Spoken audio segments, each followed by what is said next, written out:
Welcome to another episode of The Brand Called You, a podcast and podcast show that brings you leadership lessons, knowledge, experience, and wisdom from thousands of successful individuals from around the world. I'm your host, Ashutosh Garg, and today I'm privileged to welcome not just a very, very senior and accomplished professional, but also a very good friend and a fellow member of the YPO from USA, Mr. Sean Magennis. Sean, welcome to the show.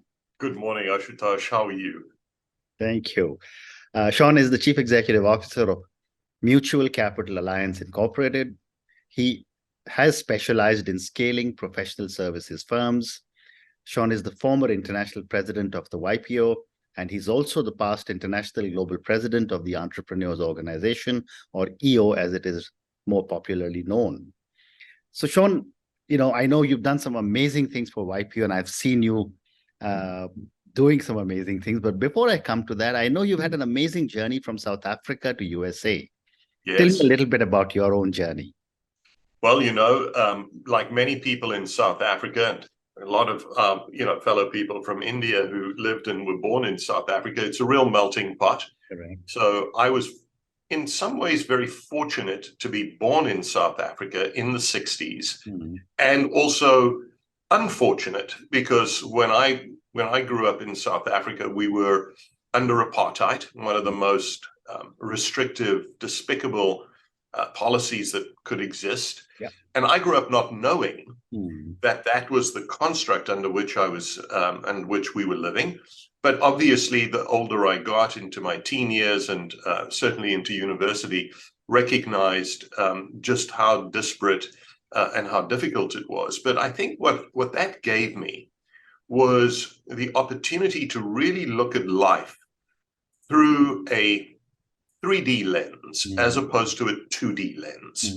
And what I mean by that is I had some remarkable friendships from a very early age with a very diverse group, ethnic group, racial group, religious group. My parents were very specific. They were both entrepreneurs, both worked very hard. They came from nothing.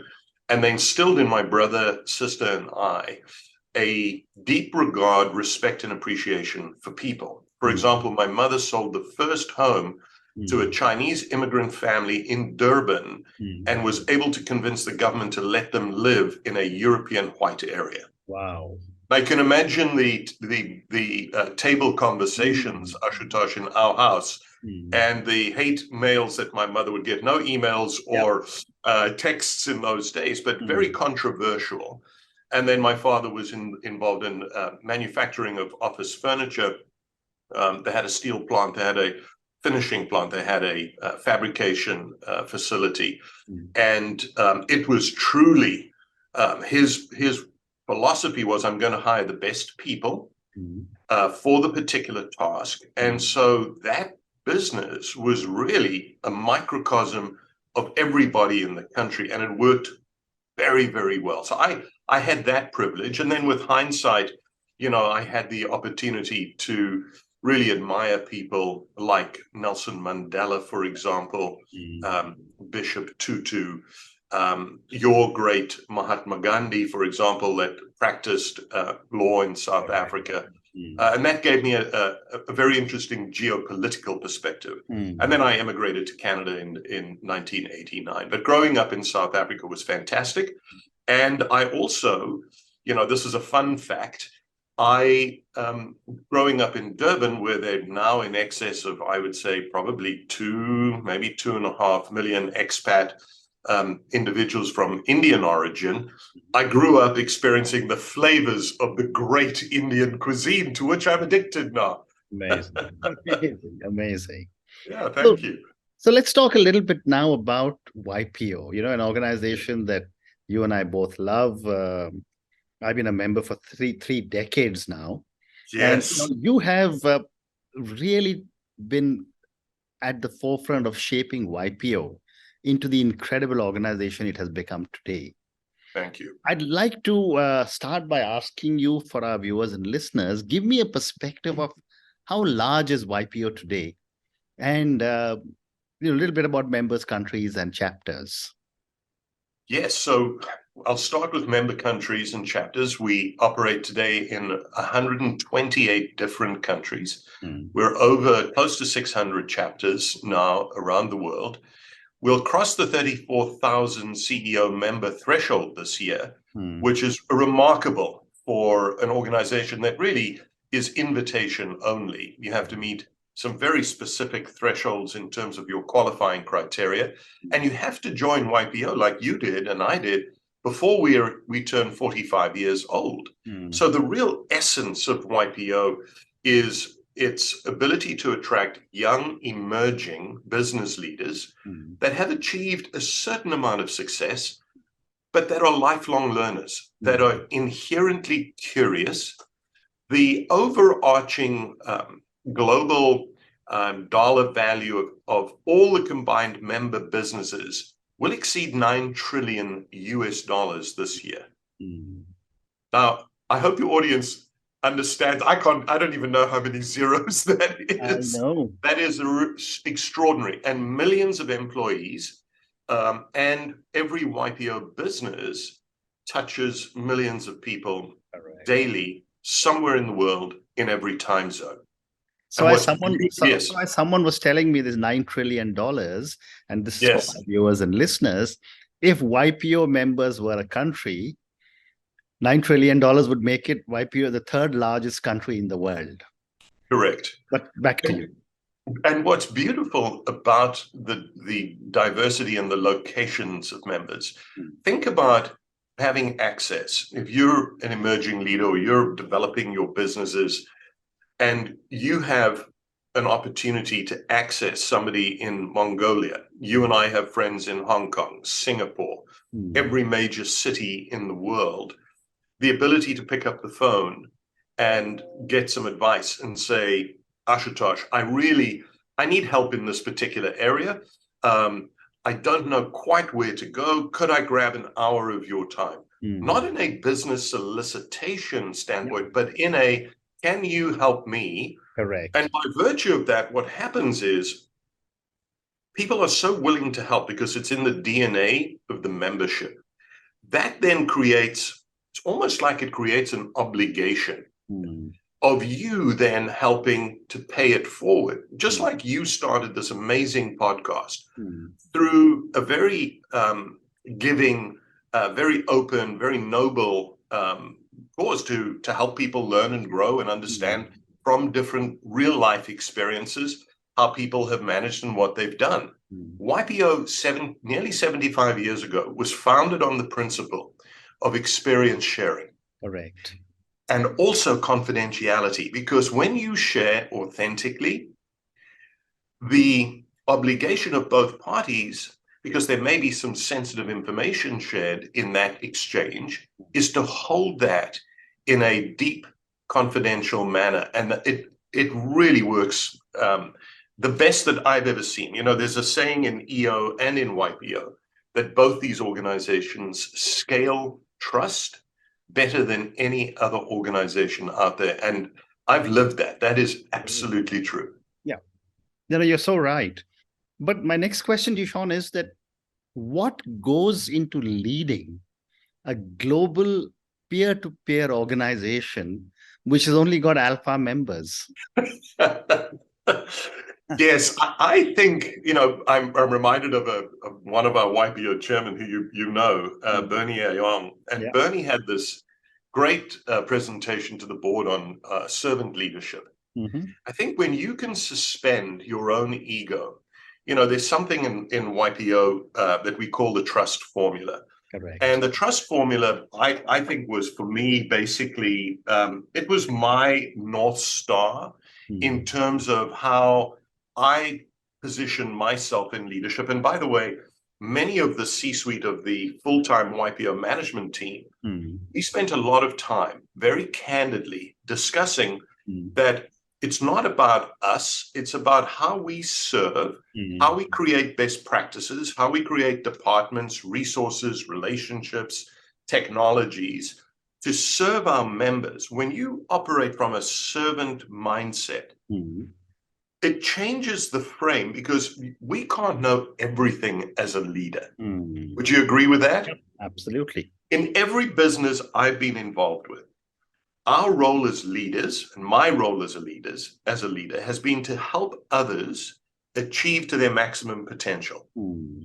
So when we were supporting, running, leading YPO, our default was make sure that we've hired the best and brightest and the most committed management associates as we possibly could. And we've got a great cadre. Yep. But we operate out of the framework of servant leadership, which means you have to suspend at times your own personal goals, your own personal ego, Correct. your judgment. We train every one of our staff on Forum, by the way, so that they understand they don't participate in Forum like a YPO member does. But we train them in the construct so that they listen without judging. They share and they act in a very responsible way from experience. And, you know, we have a very strong accountability matrix, because when you're dealing with alphas, you're going to get criticism incoming 24/7. Correct.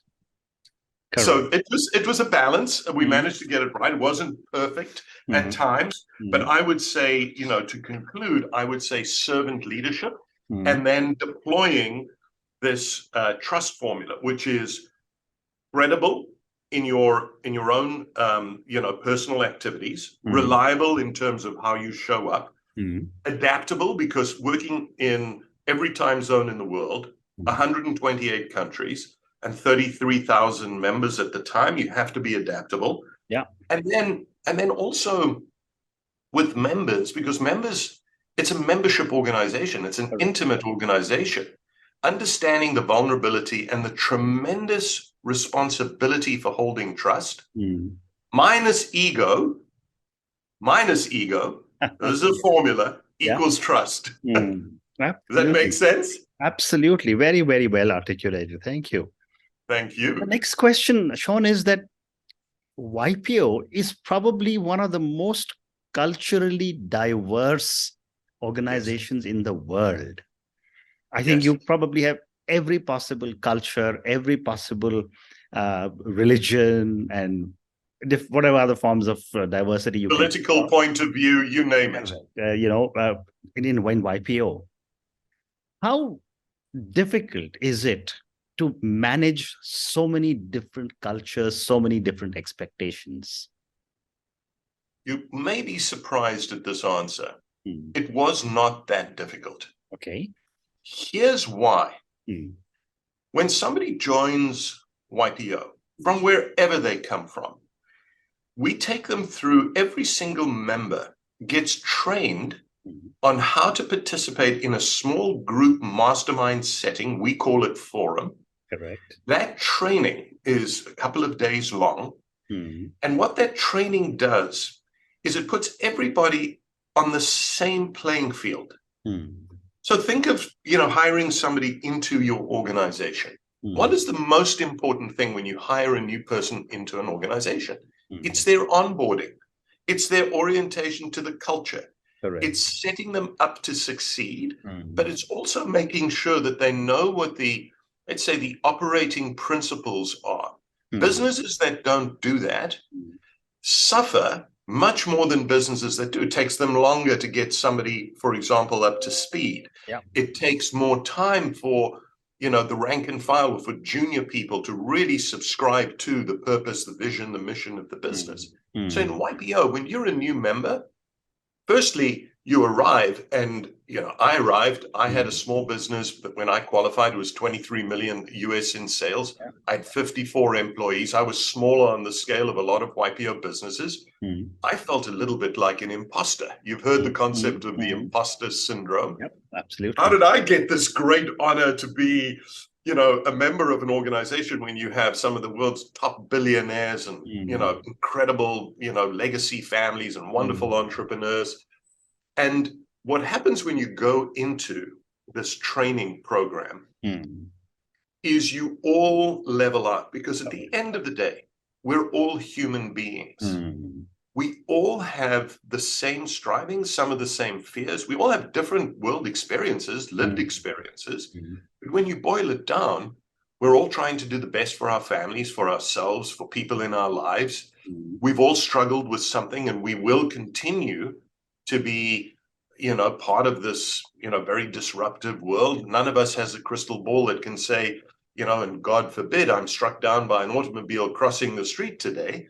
So we all arrive with our unique, and then once you start to see the similarities of even if language is the biggest barrier and you can barely speak English, or I could barely speak Mandarin, the fact that you're in this environment where you're sharing your life story, there are some exercises that we do during the training where you go through and you develop you share with your fellow members the various aspects of your professional, personal, family life. When you start to see and hear other people's stories, you start to connect, and you realize very quickly the interconnectedness of every single one of us on the planet. Now, how you deal with that when the incoming comes is to suspend judgment just for a moment, and this takes practice. So I'm not saying that it's easy to manage this diverse group. What I'm saying is it's very doable as long as your mindset recognizes the interconnectedness and the similarities are way more and more significant than the differences. Again, does that make sense to you? Does that echo your experience? It's absolutely right. And I often say that there are certain things that I refer to as YPO speak. And, yes. If I was to tell you, and you will understand, if I say, Sean, this is forum confidential, 2 words, but I've conveyed exactly what I mean. So there are some amazing... It surprises a lot of people in the real world, I'd say. Think of private equity firms or venture capital firms or legal firms where they send you an NDA and they want you to sign your life away. Correct. In YPO, it's 2 words. Can we have this under forum confidential? Because what that means in YPO is if you break a confidence, you're invited to leave your forum and in many instances, leave the organization. Correct. Your word is your bond is another saying, which is exactly what that kind of means, right? Absolutely. Very well said. You're welcome. So the other thing that I also wanted to get your perspective on is that YPO is the only organization that includes families. Yes, very unique. How does this benefit members and their families? Well, think of the concept, and again, a framework of ourselves as a whole person. If we are addressing the development, nurturing, growth, and support of the whole person, by extension, that means your mum, your dad, your brother, your sister, your spouse, your cousins, your children.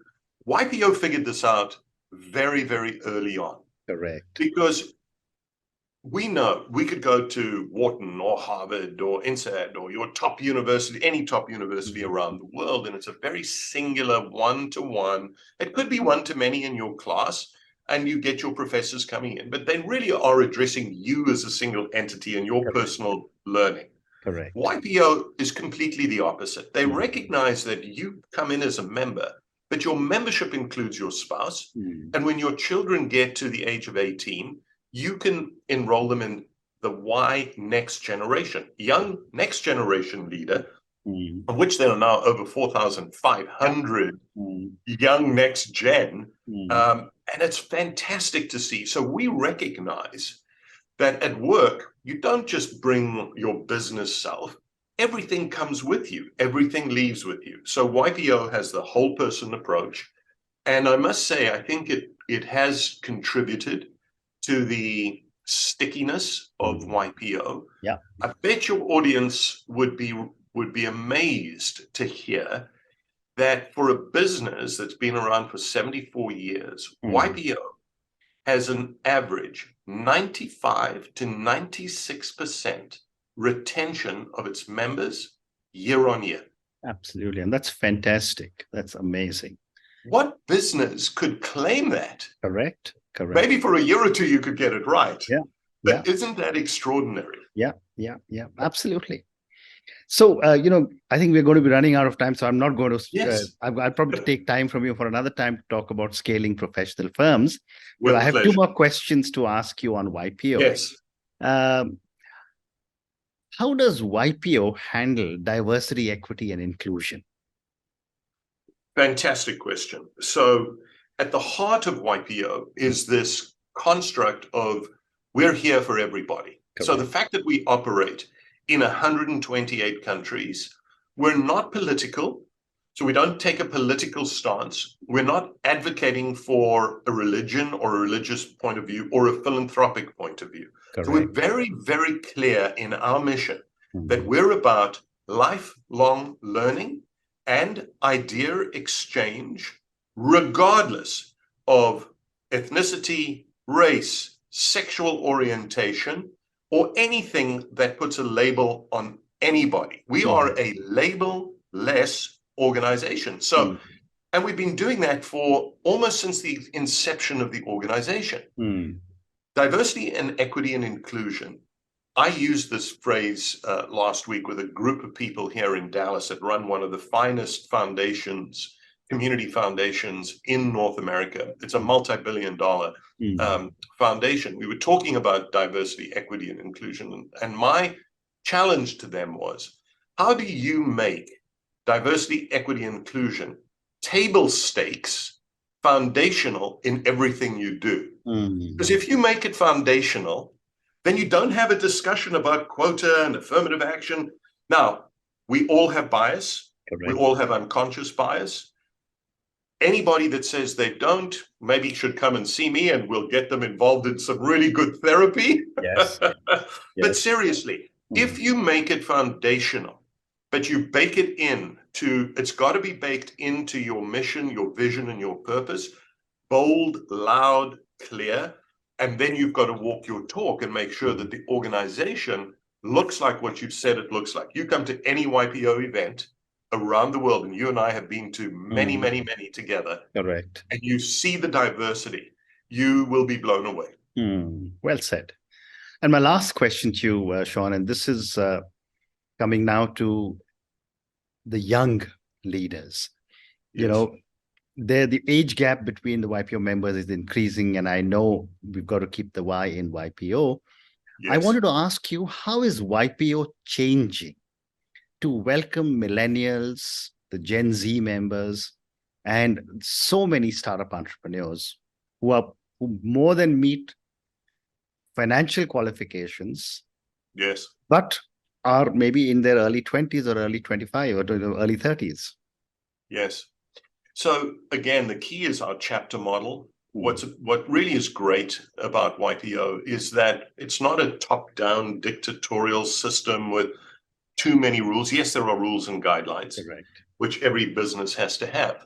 But because our organization has a geographic footprint in most of the major markets in the world, the responsibility of members, chapter members, young chapter members, is to recruit other young members. When I joined in the Dallas area, I was part of the third chapter startup, and our entire focus of my chapter was youth, diversity, and entrepreneurship. Every chapter, and YPO, the mothership and leadership, is very, very careful and very proactive in making sure that we look and feel and are representative of where youth is happening today. Here's an interesting observation, and we verified this in our surveys. Young people today, they want an authoritative interaction with people that have been there and done that. Yeah. Because it's very difficult to get trusted information out there today. Very difficult. You don't know whatever you're reading, whether it's propaganda, whether it's well-researched, etc. So the young people in their 20s today are gravitating towards YPO because they could sit down with you and I, who've had 30, 40 decades in business, and can sit down in a trusted way and get straight to the point without any agenda that's, designed to take advantage of somebody. Okay. So for young people, my big advice, find an organization of mentors who have been there and done that, who've had the scars, and who are prepared to give you the benefit of their wisdom and time. Correct. You will benefit tremendously from that. So there's a lot of effort going in YPO to make sure that we're not only relevant, but we're embracing, and we understand that there are different ways to connect with young people today than there were in the past. Well said. Well said. And on that note, Sean, and your amazing last few words to a lot of young people, find an organization where you can actually reach out and connect with people who are older, who are battle scarred, and who are willing to give you their time to be able to mentor you. Thank you so much for speaking to me, Sean, about your own journey. Thank you for once again reinforcing my own faith in an organization that I have belonged to, YPO, for 3 decades. Thank you for talking to me about so many different aspects of YPO, which I'm sure a lot of our members, a lot of our viewers and listeners would love to understand a little more of. Thank you for speaking to me, and good luck to you. Thank you for having me, and good luck to your members. Thank you. Thank you for listening to the Brand Called You videocast and podcast, a platform that brings you knowledge, experience, and wisdom of hundreds of successful individuals from around the world. Do visit our website www.tbcy.in to watch and listen to the stories of many more individuals. You can also follow us on YouTube, Facebook, Instagram, and Twitter. Just search for the Brand Called You.